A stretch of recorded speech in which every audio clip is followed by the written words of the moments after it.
Bagaimana membaca hasil survei terbaru LSI? Kita akan analisis bersama peneliti LSI Yosken Awas dan pengamat politik yang juga Direktur Eksekutif Indonesia Presidential Studies Nyarwi Ahmad. Selamat sore semuanya. Selamat sore, Mbak Cindy. Sore, Cindy. Mas Yos, soal elektabilitas Capres 2024 ini, apa yang berbeda dari hasil survei sebelumnya?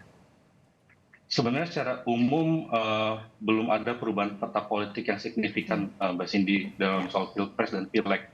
Pak Prabowo unggul dari Pak Ganjar Pranowo, meski seperti disebutkan oleh Mas Jayadi sebelumnya, kita harus hati-hati menerjemahkannya karena keunggulannya dalam simulasi 3 nama belum lewat dari 2 kali margin of error.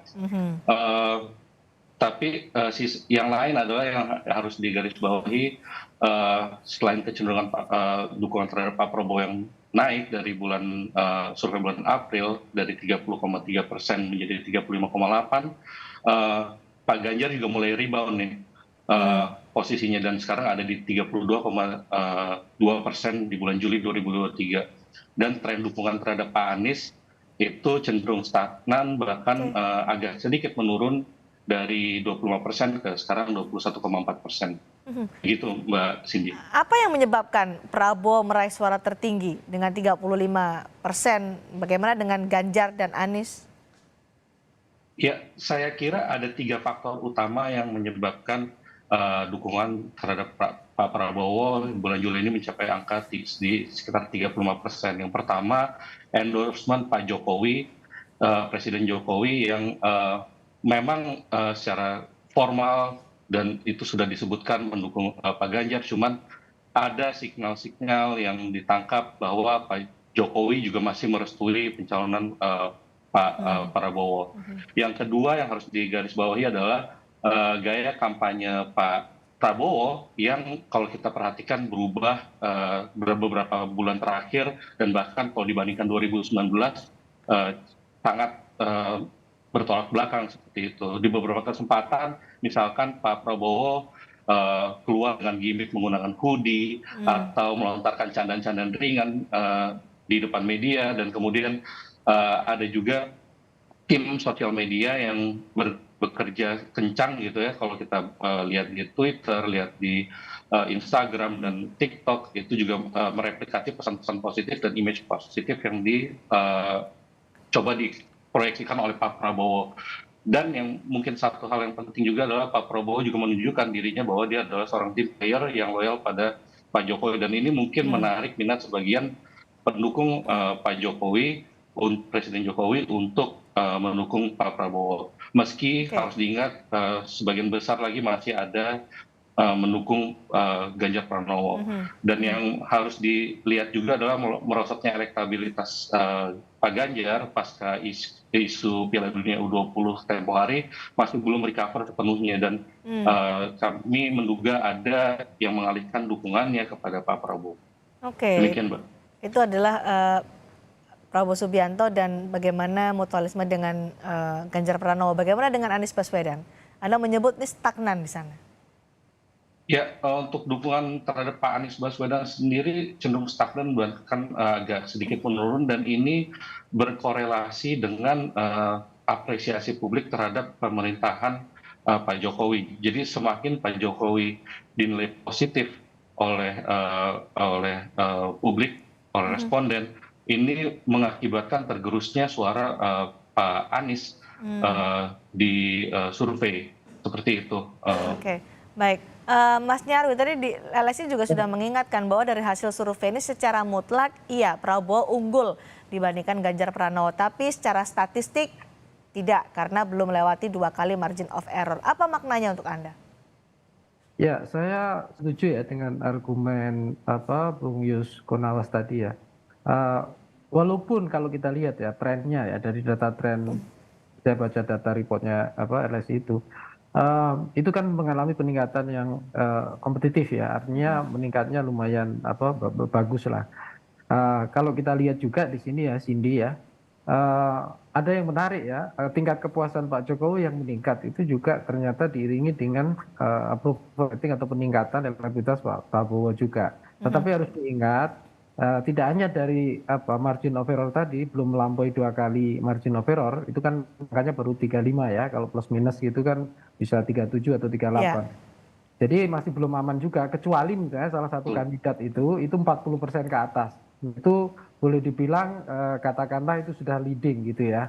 Nah, jadi walaupun data survei ini menunjukkan tren Pak Prabowo meningkat cukup tajam, Ya. tapi menurut saya belum nyaman. Artinya peluang itu masih terbuka bagi yang lain, khususnya Pak Ganjar. Nah, yang kedua kita harus lihat, ini metodenya kan pakai RDD ya, kemudian pakai survei telepon.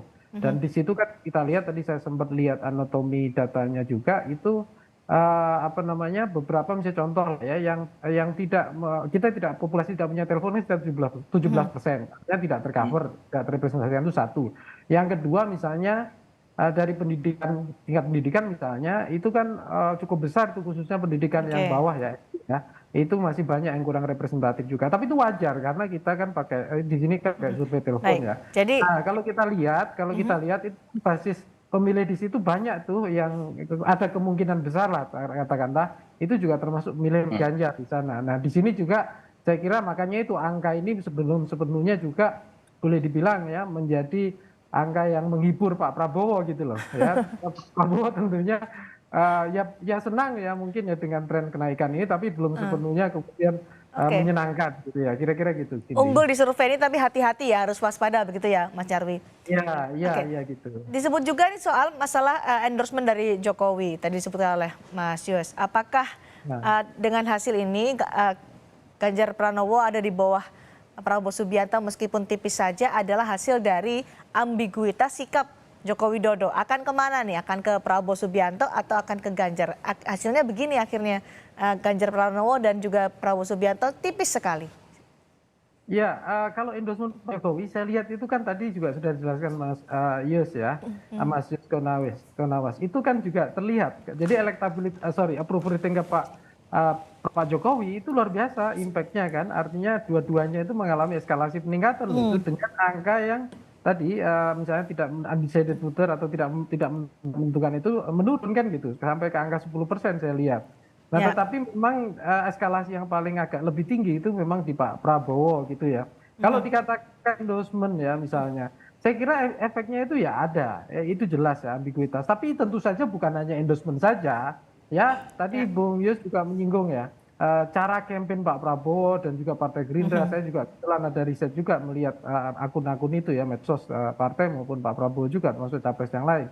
Itu saya lihat memang konten-kontennya lumayan penetratif ke anak-anak. Jadi begini, kalau gitu pertanyaannya begini, apakah ini karena endorsement Jokowi atau cara Prabowo Subianto berkomunikasi dengan pemilihnya yang akhirnya membuat Prabowo unggul dibandingkan Ganjar Pranowo?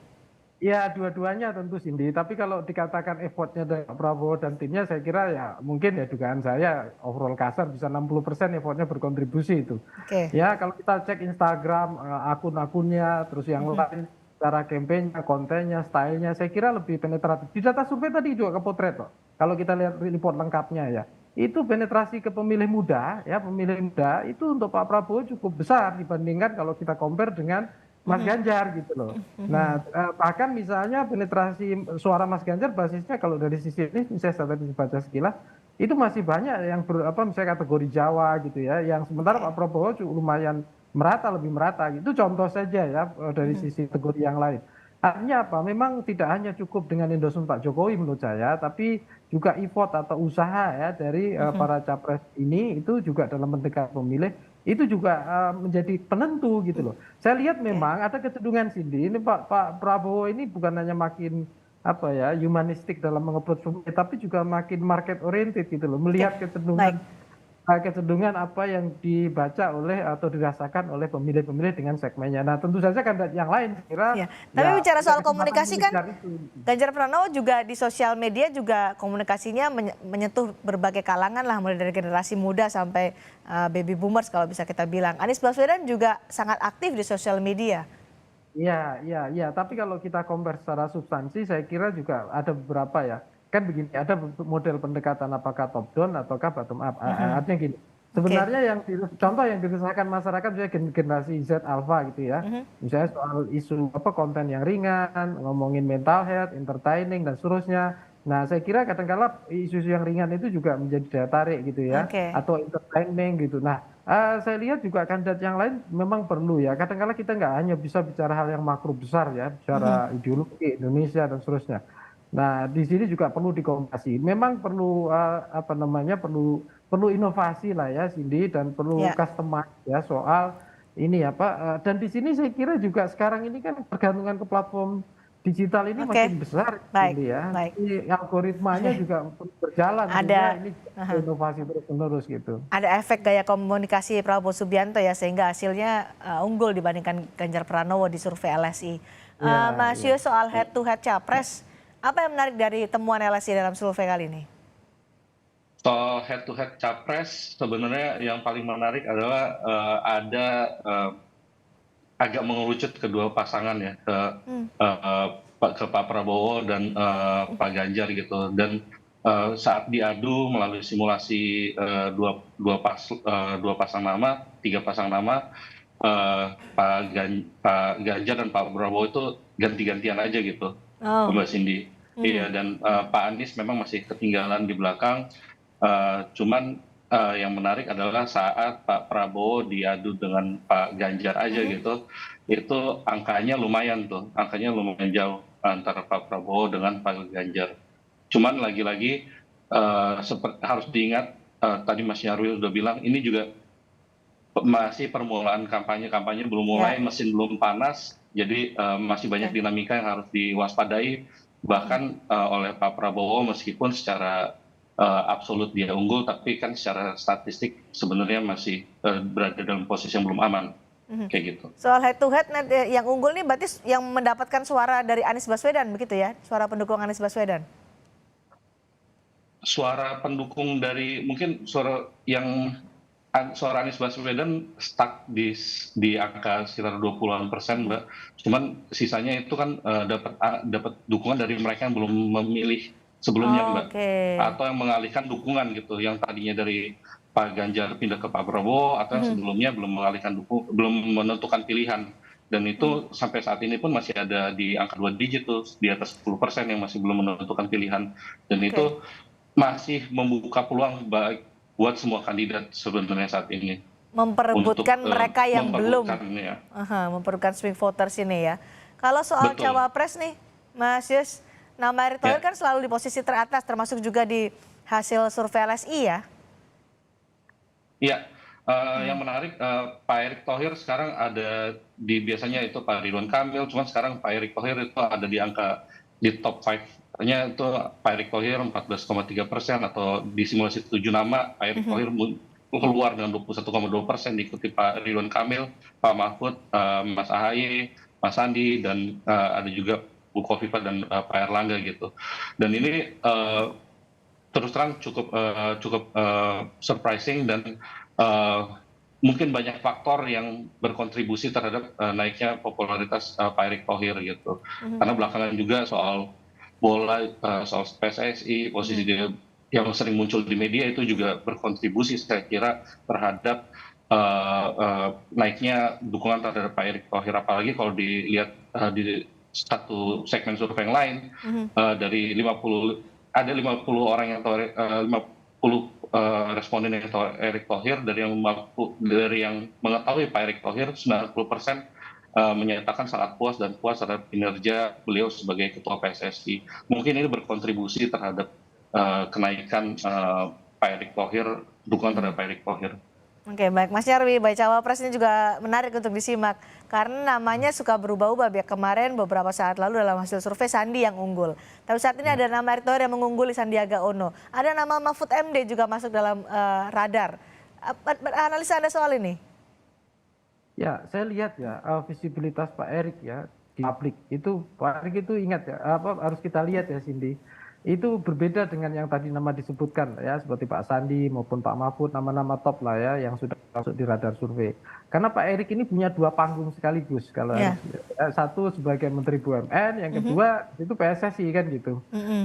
Saya kira dua panggung ini dua-duanya punya demand atau daya tarik luar biasa di mata publik, apalagi isu terkait misalnya sepak bola dan lain-lain. Ya. Nah, panggung ini menurut saya juga berpengaruh ya, walaupun tadi tingkat pengenalan misalnya ya, itu juga saya kira menjadi daya daya elevasi semakin banyak dikenal, tentu ada peluang ya untuk makin didukung misalnya gitu.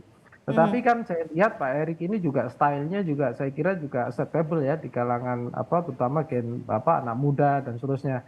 Dan kita tahu secara demografi kan bahwa ke depan ini nantinya pemilih kita di usia 40 ke bawah itu kan 52, sekian atau 53%-an Ya. dari total pemilih. Dan ini jumlah besar sekali.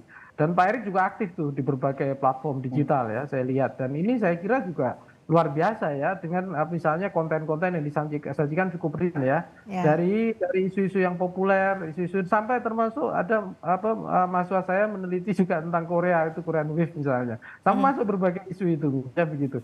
Jadi saya kira variabilitas isu yang coba ada istilah isu ownership sebenarnya.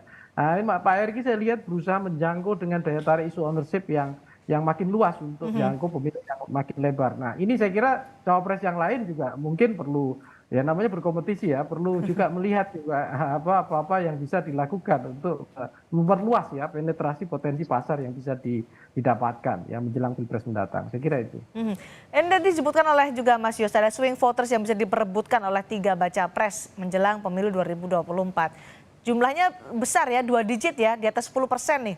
Mas Yos, siapa yang nanti menurut Mas Nyarwi yang bisa mengambil hati swing voters ini untuk bisa menjadi suara untuk mereka? Ya, swing voter ini kan biasanya cukup banyak jenisnya ya. Ada yang mereka sangat rasional, ada yang emosional, juga ada yang demand-nya sangat tinggi, ada yang sangat kritis, ada yang mungkin sampai ignoran ya. Ignoran itu tidak peduli sama sekali dengan pemilu, kira-kira gitu. Nah, ini juga tantangan di masing-masing tim ini ya, misalnya pasangan pendukung capres maupun cawapres untuk menganalisis dulu kan gitu, mengenali mereka ini siapa kan gitu. Tetapi mayoritas ya swing voter itu orang-orang yang kritis ya, artinya kelompok-kelompok yang dia sangat rasional, yang mengevaluasi, dia punya record dan dia juga punya intensitas untuk engagement yang interaksi yang cukup baik ya, bahkan mungkin bertanya, mengoreksi atau mempertanyakan dan ini saya kira butuh model marketing dan kampanye yang lebih interaktif ya, lebih empatik gitu. Saya kira itu nanti mereka juga kalau di antara beberapa cawapres yang ada, saya kira itu potensinya masih overall ya, Cindy yang menurut saya masih sama lah, masih terbuka ya. Buktinya apa? Tidak ada angka yang sangat fenomenal kan ya, yang didapatkan Sangat tipis oleh ya. masing-masing itu kan gitu. Itu kira-kira. Baik, masih sangat dinamis bagaimana hasil survei dari LSI dan sekitar 7 bulan lagi menuju pemilu 2024 semua bisa berubah. Terima kasih Mas Nyarwi, terima kasih Mas Yos sudah berbagi pandangan di Sapa Indonesia malam hari ini.